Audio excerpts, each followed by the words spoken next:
how do you think about where the country heads? There's a lot of reasons to be worried. Everything we've talked about is reasons to be worried. If we've got a whole generation that's crate trained, what comes next from there as far as who's gonna use the trained puppies for what is scary. Are you scared? Do you think there's a path? Can enough comedians help these kids see the Matrix and get out of the cage? What do you think? I think it's going to be another phrase that I've sort of coined, which is like safe spaces and octagons. And we're no longer going to live in the middle where everyone used to live. People are going to become more scared and go deeper into a safe space.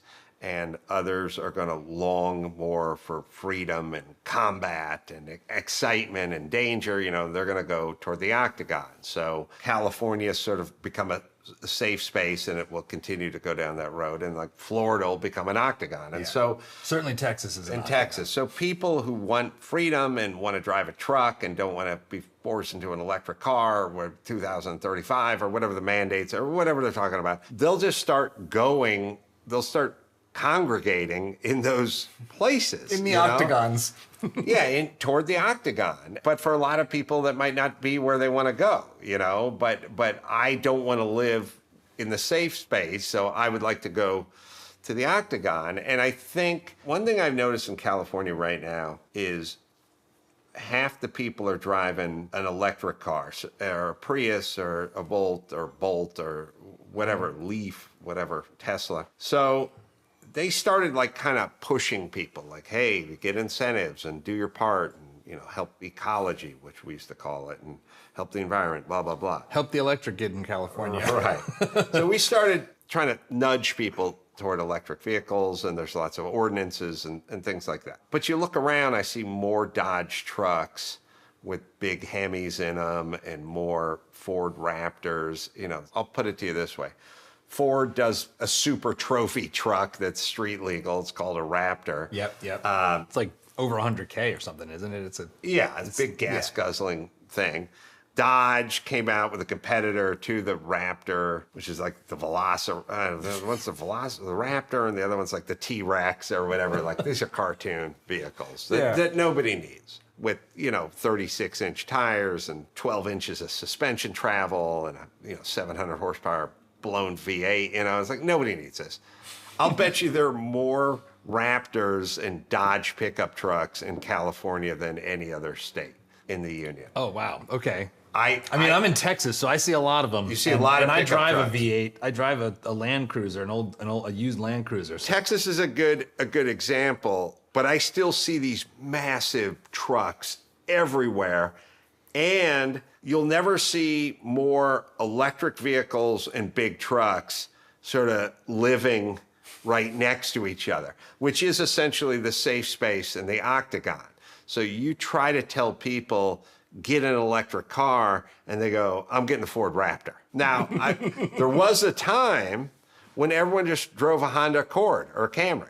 That's all there was. You just drive around California, got a Camry and Accord, maybe got a BMW 5 Series. Now it's all mega trucks and Teslas, which is basically saying this is how humans work. Yeah, you try to force them into an electric car, and a large percentage will get an electric car, but there'll be another percentage who's getting the Dodge with the Hemi in it, and that's what Florida and California are going to be. Just people are just going to go separated. So I feel like a lot of what we're just talking about feeds right into this cancel culture ethos, and especially when it comes to men. What's your relationship with that? Have you found yourself to be immune to cancel culture? I mean, you talk a lot about you're a comedian. How have you navigated these past couple of years? You're still standing.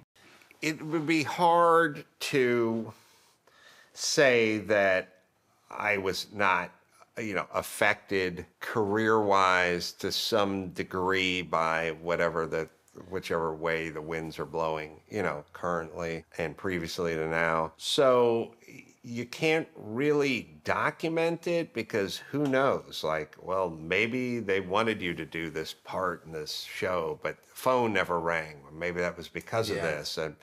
But it's not really documentable, you just can't definitively say, this is why this and that is why that, because it's kind of invisible. Hollywood is kind of a business where we don't really need anybody. There's always somebody else who can do whatever. James Woods is a great actor. He's been in a million movies. And then at some point, he got pretty conservative and he started sounding off about it. Now James Woods doesn't work, you know? So James Woods is a fine actor, but we don't need him. You know what I mean? That's just kind of how Hollywood works. Hollywood works like you're throwing a party and you're inviting all your friends, and then you're like, do we need Craig? And it's like, well, I used to like Craig. Yeah, but do we need him for this party? Like, can we have a party without him? And you go, no, bring our new friend Vince. He can come instead. And you go, yeah, okay. And they just kind of swap him out. And before you know it, Craig's not coming to the party, you know? And that's kind of how Hollywood works, and they definitely are for cancellation, and they're for essentially McCarthyism, even though they complain about McCarthyism constantly. They're the biggest practitioners of McCarthyism in real time, which they would probably resent, but it just happens to be accurate. And so for me, I have opinions, and I've always shared those opinions, and I'm pretty accurate in terms of my prognosticating, and here's where we're going, and here's what's happening, or here's what I believe, or this is stupid, or I'm not going along with that. And that was fine for a long period of time, and then things started shifting, and they started kind of demanding allegiance and compliance, you know, like, now here's what we're talking about, and here's what we know. And I was like, I disagree with that, and I don't believe it to be true, and I believe what I'm saying is true.